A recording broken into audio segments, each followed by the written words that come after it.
Olá pessoal, sejam todos muito bem-vindos a mais uma aula nossa aqui no LAC Concursos. Na nossa aula do dia de hoje, a gente vai discutir aí o vazamento de informações ultra secretas dos Estados Unidos, teoricamente obtidas aí junto ao serviço secreto israelense, que foi passado aí para o embaixador russo. Então vamos lá, vamos tentar entender um pouquinho a respeito dessa questão. Primeiro, você se recorda que desde a campanha presidencial nos Estados Unidos, disputada lá de um lado pelo presidente Donald Trump do Partido Republicano, que é um partido mais conservador, com uma linha econômica mais liberal, e do outro lado, né, a democrata do Partido Democrata, Hillary Clinton, de um partido, né, considerado mais progressista, um partido mais à esquerda no espectro do eleitor americano, e por um outro lado, muito mais ligada a uma intervenção mais atuante do Estado dentro da economia. Nós sabemos que durante a campanha eleitoral, ela foi marcada por acusações mútuas, né, entre os dois candidatos. E o então candidato Donald Trump faz uma acusação muito severa que vai levar, inclusive, a uma investigação pelo FBI americano, pelo Federal Bureau de Investigação americana, a respeito, né, do uso inadequado de informações do governo que transacionou pela caixa de e-mails pessoais de Hillary Clinton. Então, qual era a acusação? É que Hillary Clinton havia tratado de negócios de Estado, lembrando que a Hillary Clinton era secretária de Estado do governo Barack Obama e, portanto, como secretária de Estado, ela cuidava das relações internacionais dos Estados Unidos. A acusação é que a Hillary Clinton, de maneira imprevidente, de maneira irresponsável, de maneira inconsequente, segundo as acusações, havia utilizado um e-mail particular para tratar questões de Estado. A própria Hillary Clinton disse que, inadvertidamente, ela cometeu, né, esse lapso, esse erro, né, ao tratar algumas questões de Estado através do e-mail dela pessoal. E isso, obviamente, é um risco para a segurança das informações estratégicas, diplomáticas e políticas dos Estados Unidos. No entanto, o FBI considerou que não houve nenhum tipo de vazamento de dados considerados sigilosos ou essenciais do e-mail de Hillary Clinton e, por um outro lado, considerou que a maioria ou a totalidade dos e-mails que foi por ela tratada não tinha cunho, né, de grande importância dentro da administração de Barack Obama. E mais, o FBI entendeu, naquele momento, que ela não havia cometido um crime. No mínimo, ela havia sido ingênua, né, havia sido aí um tanto, né, leniente, né, com uma prática de tratar assuntos de Estado através de e-mail pessoal, o que não era recomendável. E não é recomendável por uma questão absolutamente óbvia, né? Primeiro, que todos os e-mails oficiais, eles ficam registrados e, obviamente, servem, né, como argumento e contra-argumento de posições éticas ou antiéticas que o gestor público eventualmente tem e, portanto, né, obviamente, deve ser utilizado o e-mail oficial. Por um outro lado, obviamente, então, que fica claro, né, que todos os e-mails, quando eles passam, né, por um e-mail oficial, eles têm todo um sistema protetivo do sistema, né, do Serviço Secreto Americano, do próprio FBI e do sistema, né, de criptografia dessas informações para que elas não vazem para o público de uma maneira em geral. Por um outro lado, que não vazem, obviamente, para eventuais inimigos dos Estados Unidos. Bom, sendo assim, né, a conclusão do FBI é que a Hillary Clinton havia sido imprevidente, havia sido inconsequente, havia sido irresponsável. Porém, não encontrou dolo nessa ação. Ou seja, ela não cometeu esses atos, né, com o objetivo de caracterizar qualquer tipo de crime. Foi simplesmente uma certa ingenuidade, né, da secretária de Estado Hillary Clinton ao praticar, né, comunicação com outros membros do governo através de um e-mail pessoal. No entanto, isso foi utilizado durante a campanha de Donald Trump, pelo próprio Donald Trump, para poder mostrar para o cidadão americano de que Hillary Clinton não estaria preparada ou à altura de assumir a presidência da República nos Estados Unidos.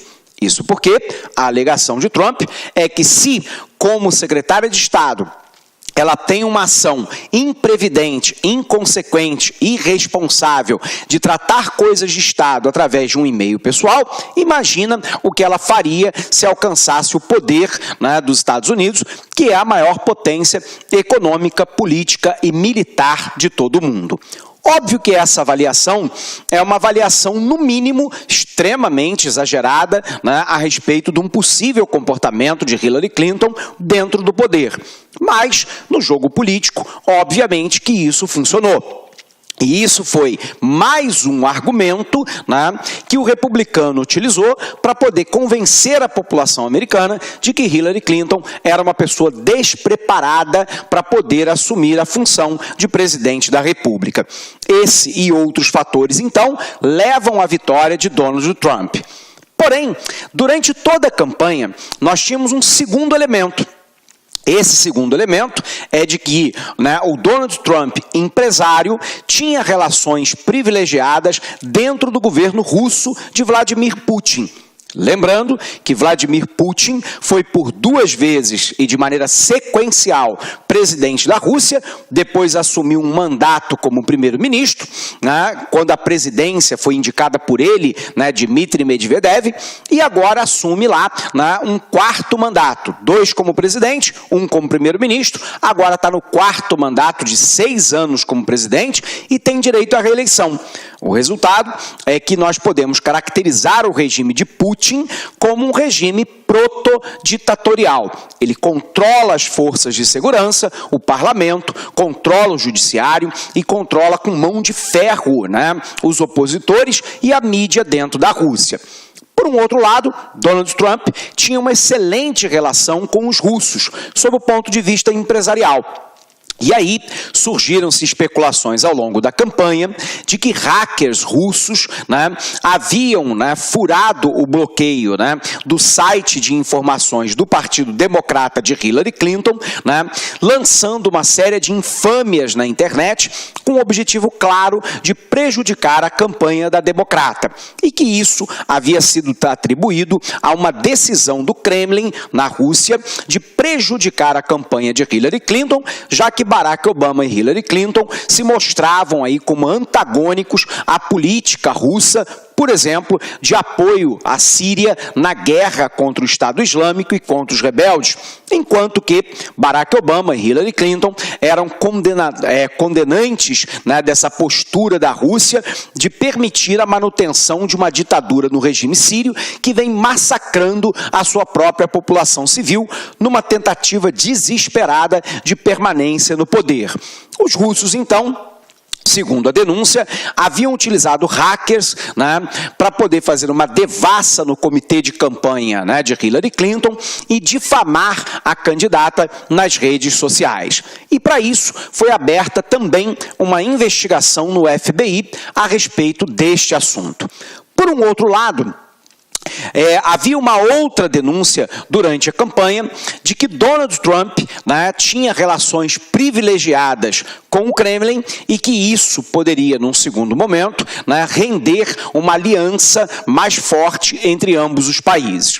Pois bem, parece que é mais ou menos isso que vem acontecendo no cenário atual. Donald Trump é um personagem extremamente polêmico, com algumas posições diametralmente opostas ao governo anterior de Barack Obama. Ele, por exemplo, né, chancela lá uma política xenofóbica em relação à imigração para os Estados Unidos, né? Faz uma crítica muito severa, né, ao estabelecimento da OTAN, à organização do Tratado do Atlântico Norte, acusando, sobretudo, os países da Europa Ocidental de terem a proteção americana e não contribuírem à altura para essa proteção. Por um outro lado, né, ele acirra as relações com o Estado do Irã, né, lembrando que o Irã teve uma aproximação com os Estados Unidos durante o governo Obama. Por um outro lado, a gente pode perceber que ao longo de toda a sua campanha, ele manifestou algumas políticas, né, extremamente machistas, xenofóbicas, racistas, né, e isso vem dando, né, uma grande oposição nos Estados Unidos, mesmo dentro do Partido Republicano, à sua presidência. E agora nós temos aí um mais novo escândalo. Nesse escândalo, né, segundo, né, foi publicado no jornal de Washington Post, o presidente, né, havia revelado para o embaixador russo um segredo de Estado passado, né, pelo Serviço de Inteligência de Israel.